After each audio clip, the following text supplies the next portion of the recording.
If you keep trying to do it all, you're going to burn yourself out. There's really no reason for you as a mother, as a wife, to try to hold everything on your shoulders. Nobody told you that you had to do that. That's a responsibility that you have assumed. And while we do have responsibilities that we cannot dodge within our families, obviously you cannot stop being a mother and wife just because you feel like it. You do not have to exhaust yourself in order to be sufficient in those roles. And that is something that I really want you to think about. That's something I really want you to consider. And I'm specifically directing this episode during the season when I think we need to hear it most. During the holidays, during this time, I know a lot of people, your kids are going to be off from school. So you're going to be showing up more in that regard. You may be hosting a party. You may be a part of the network of people who are putting things together. I will tell you, I have since been relieved of those duties because I have not celebrated the holidays for quite some time. Even when we do decide as a family to go to someone's house or to travel and to be with family during that time, it is pretty clear that I am not contributing anything because I am not here for the celebration. That's my personal preference, and I understand that some people cannot live up to that. But I will say that you do not have to exhaust yourself. And it's easy for us to convince ourselves that we do, because what's the first thing that we say? If I don't do it, nobody's going to do it. And everybody just stands around and does nothing while I do everything. And everybody acts like they don't know how to do anything. Or when somebody does step up to do it, we criticize the way that they do it because they're not doing it good enough, right? And so this is easier said than done if you have been in the trenches of doing this for quite some time. But the advice that I give is to let it fall apart. Let it fall apart. It's going to be fine. Nothing is going to happen. The worst that will happen is that everything crashes and burns. And guess what? When it does crash and burn, you are allowed to be seen as human. Oftentimes we complain about these things, but we don't do anything to change it. So we'll say, everybody overworks us. We're exhausted. We don't have any help. But then we continue to be there and do everything for everyone. So it communicates to everyone like, oh, okay, she's fine. And if you continue to wear that cape, if you continue to wear your struggle well, nobody's going to come in to help you, right? And I think that we don't realize that, yes, these are our children and our husbands, but they're still people. Even we have a tendency to do what we can, right? We have a tendency to use whatever we can. You may take advantage of people in a way that you don't realize you're doing it. You grew up with a mother, and I'm sure you had your moments of being overwhelming to your mom and not helping out in the ways that you should have. So imagine your kids are just doing the same thing. And if you reflect on it long enough, if your mom was always barking orders at people and never really presenting it as, hey, this is your role and responsibility in this house and mommy really needs your help, think about it. You can either build resentment in your family for helping you, or you can help them to understand why that role of help is necessary. So instead of you waking up on Saturdays and telling everybody it's time to come clean, come on, get up, hurry up, y'all are doing this and you need to do this right and I'm tired. Instead of doing that, you should find ways to invite them in and explain to them why you need help. And you can have very calm conversations with them. I've mentioned before, this was a day, I was so proud. I had a day where I explained to my daughters that I just was having a rough day. And I was really tired and I was feeling overwhelmed. And I didn't tell them that I needed them to do anything, but I just wanted them to know where my headspace was. And this has become increasingly important for me as a parent who's home with my children. Like, we homeschool and we're almost together all the time. So it's really important for them to understand that, because there is no, oh, I'm going to drop them off at school and then I'm going to go have some time to myself. We're always together. So it's very important for them to understand my headspace sometimes. And I explained that. And on that very day, I actually fell asleep putting the baby to sleep because, again, I was tired and overwhelmed. And as I was putting him to sleep, he had a rough time going down. That happens sometimes. And I actually fell asleep because it was such a long and exhausting process. So when he went to sleep, I fell asleep in the process as well. And I remember waking up in the middle of the night like, oh, first thing that came to my mind, I didn't put the food up. And I go downstairs to put the food up, and the food was already put away. And it wasn't my husband. He was out of town at the time. It was my daughter, one of them. I didn't know who. I had an assumption that it was my oldest daughter, but the next day, not the next day, in a few hours when they woke up, I found out it was my younger daughter. And that was such a proud moment for me. It was one thing because I had assumed it was my oldest daughter, and I was like, oh, that's very characteristic of her because she's very considerate sometimes, right? But I was actually shocked when I found out that it was my younger daughter, and I was sure to encourage her and be like, I really appreciate that. Thank you. And ever since then, I've found that she really does go the extra mile to try to get that thank you out of me. And I'm not saying that you should do that to your children so that they can be obsessed with getting your affirmations, but I'm saying that if they do something and you allow them to see that human side of you, that mommy's not perfect and I can't hold everything together on my own, you may start to receive more help, because we think that our children see us as human, but they don't. That's the reason that you'll be sleeping and they come inside and ask you if they can have a snack. They'll wake you up to ask you something as silly as, can I have a snack? That's the reason why they will watch you do everything while they're sitting on the game. They will watch you struggle to bring all the groceries in while they just go inside, la, la, la, la. It's because they don't see you as human. You're mom. Mom solves everybody's problem. Mom is there. And you can be mom who solves everybody's problem, but you need to start to reinforce that mom also has feelings. Because I'm willing to bet, too, that if you have trouble with this, a lot of times the only feeling or true emotion you express is rage, because you get frustrated and you start shouting, you start yelling, right? And that's not really helpful, because that's how they see you. So they'll start doing things to avoid your rage, but not necessarily because they care about your well-being. And in order for them to care about our well-being, we have to bring in that empathetic aspect, because our children don't necessarily have that empathy. It's something that's learned. Sometimes they do. They have it. They understand it. They get it. But kids are very much so like, oh, you're sick? I'm hungry. Oh, you don't feel well? You don't feel well? It's too loud. Can we go get some donuts? Like, they're very self-centered naturally. Kids are, if you will, naturally narcissistic, I guess. And it's something that they don't grow out of until they're older. And some of them don't grow out of it at all if we don't train them right. This is why you see children often being spoiled when their parents have a lot to offer to them. And that's the dangers of not having those conversations and interactions with your children. So in order for you to get some of this help and the break that you need to allow your family to see you as human, starting with the children, but your husband as well. When your husband does see you as human, because he recognized that same struggle that you have sometimes as a man and as a provider. Nobody really looks to him to be like, how is he feeling? How is this going? It's just like, hey, give me some money, right? So he can kind of relate to that. But what you also need to do to him is take off the cape. Because there are a lot of things that we think our husbands expect of us, but they don't. Yes, they want to have a clean and happy, healthy home. Yes, they want to eat. But it's so funny. I would be burning myself out. I would be like, as soon as we get home, I'm going to go and clean up, and then I'm going to go make something to eat. And my husband will always be like, you can sit down. And it's sad that he would have to say that to me. And even him saying it sometimes, I still didn't sit down. He'll be like, hey, y'all, we're going to get takeout today. What does everybody want? And I'm like, oh, no, we don't have to get takeout. I'll cook. And that was his way of trying to help me. And then I'm cutting off the access for him to help me. So sometimes we're also in our own way. Like, have you ever had an instance where your husband wanted to help you and you just denied that help because you didn't need it? Or, no, it's okay. Stop doing that too, girl. Stop robbing yourself of the opportunity to be helped. And then another layer of that is, when you get the help, don't be so critical. Like, there have been times when my husband ordered carryout and it was pizza. And in the back of my mind, I'm like, oh, I wish he would have ordered something more nutritious, right? But that doesn't need to be said. The problem is solved. Pizza one night a week, pizza one night a month is not going to hurt anybody. It's not that serious. You don't have to start a fight, because your problem is solved as far as you're concerned. Yes, you wanted them to have a nutritious meal, but did you want to have to cook it, or do you want to be able to go sit down somewhere? And oftentimes we do that, where we're like, oh, somebody fold the laundry, somebody do the dishes, somebody do this. And then when they go to do the task, we're like, oh, you're supposed to do it this way, and you did it like this, and you left the dishes like this, and everything is still wet, and da-da-da-da-da. And I'm not saying that you can't offer correction, but is there really a correct way to fold towels? Or do they just need to be folded and put away? Now, when it comes to things like the dishes, if your kids wash the dishes the wrong way, you tell them thank you. Mommy really appreciates the effort that you put in. Here, let me show you how you should wash the glasses. Come do it with me. But instead, we get frustrated and we don't even say thank you. We don't even acknowledge the fact that they did the thing.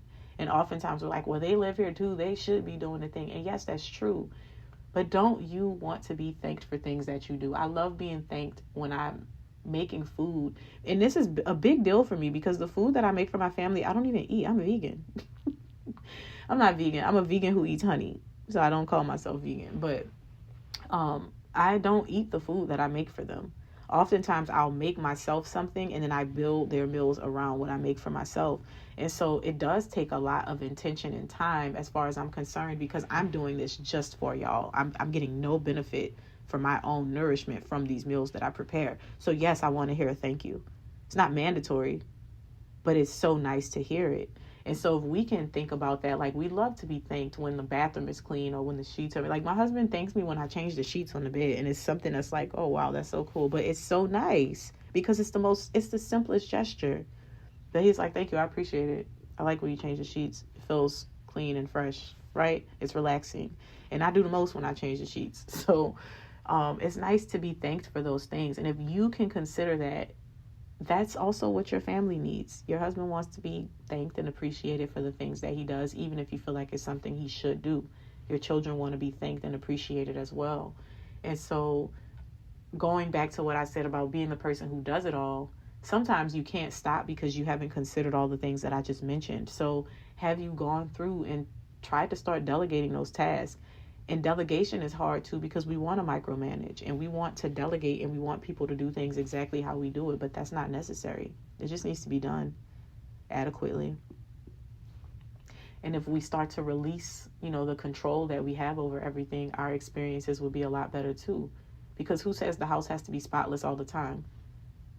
I have 4 children, honey, and one of them isn't even 2 yet. So my house looks like destruction half the time. However, I have a cleaning schedule. And that cleaning schedule allows me to spend an hour or 2 on cleaning per day, one particular area.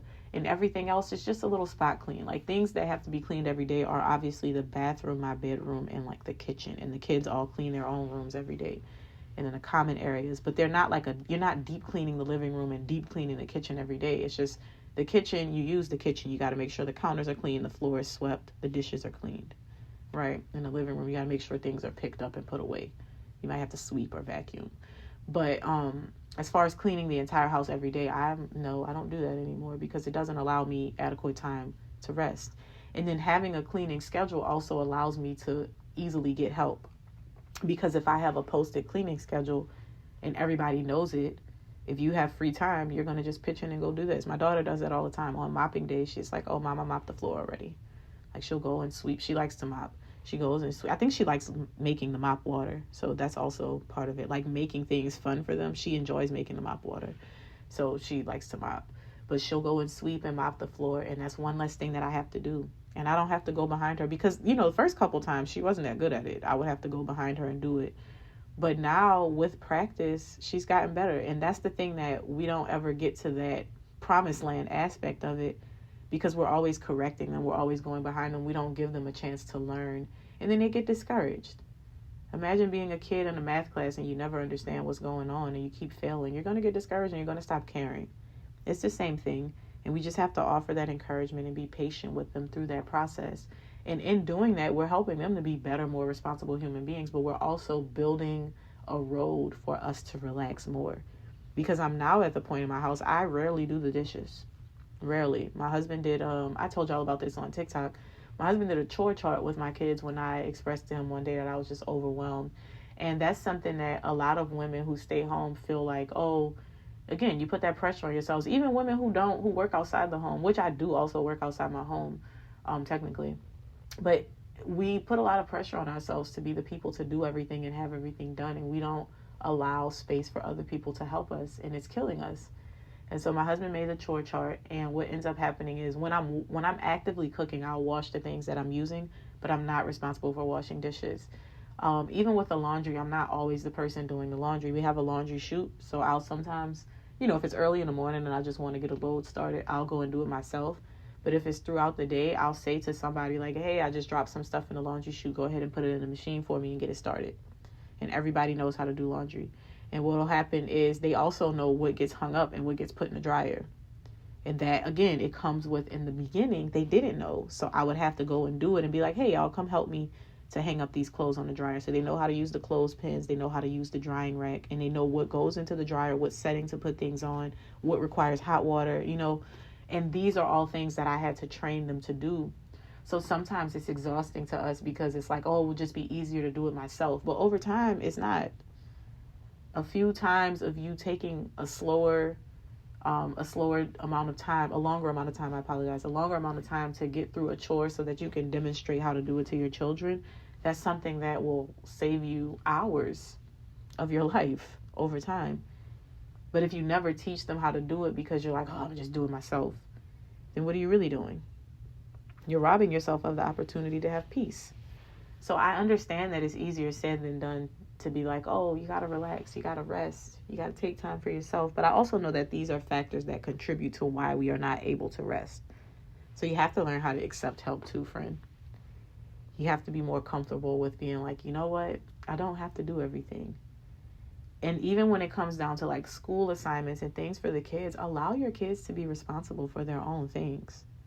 My daughters are cheerleaders and they play volleyball, and there have been times where they were supposed to have something packed and I said it to them. I showed them the messages that their coaches send, and one of them didn't pack something. And guess what?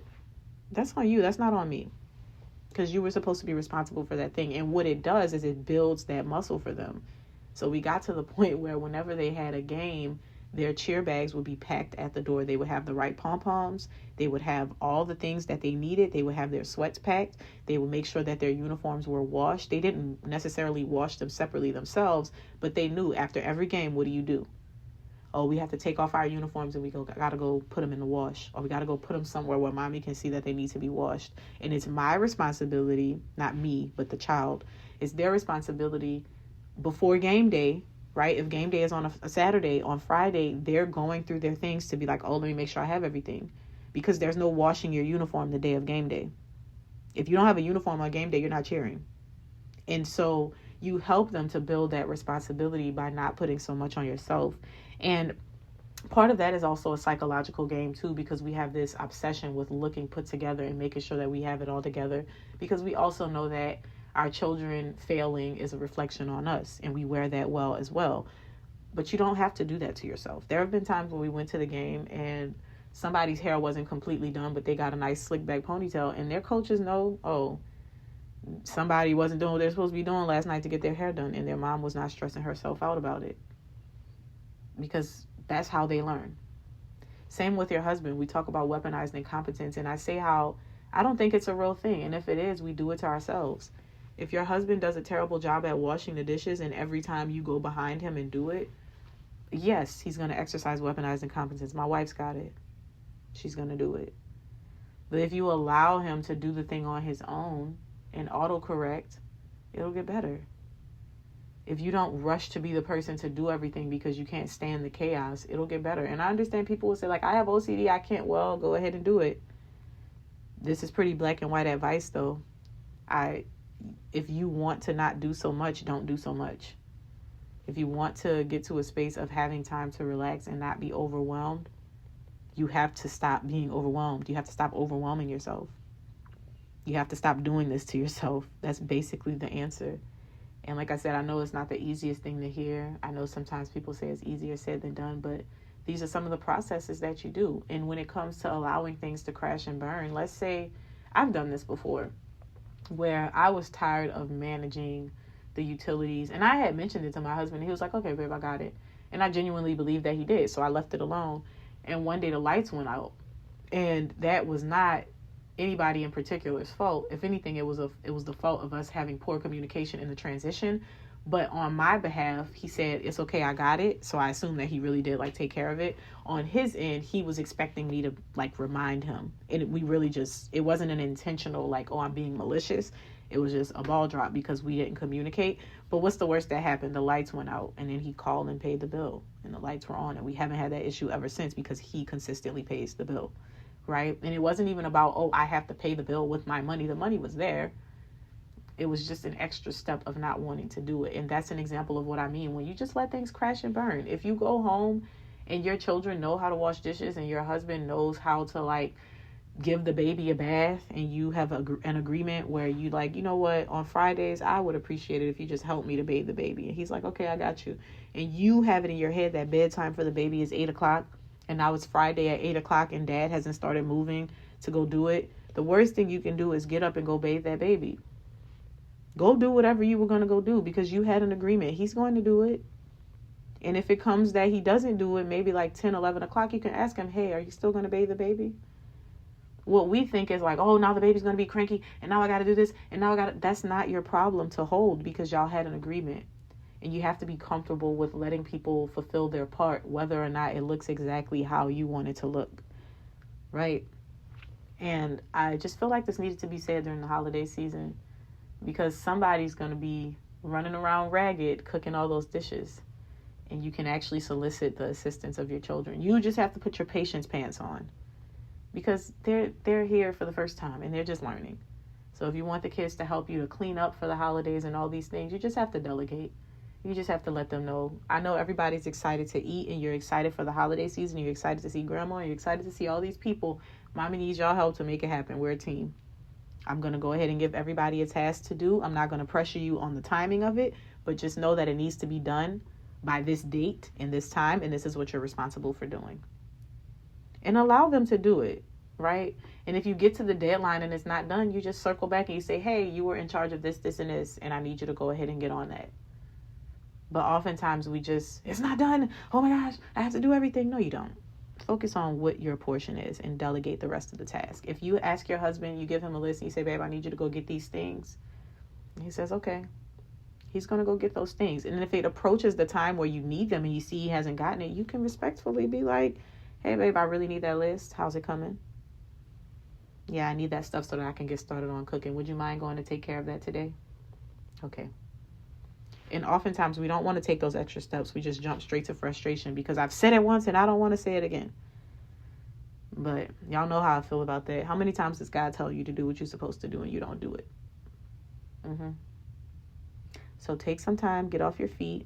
And you don't necessarily have to go have a spa day to relax. Sometimes relaxing is just sitting down instead of being on your feet doing everything. But you can do it. It is achievable. You deserve to rest. Allow your family to help you. Happy holidays.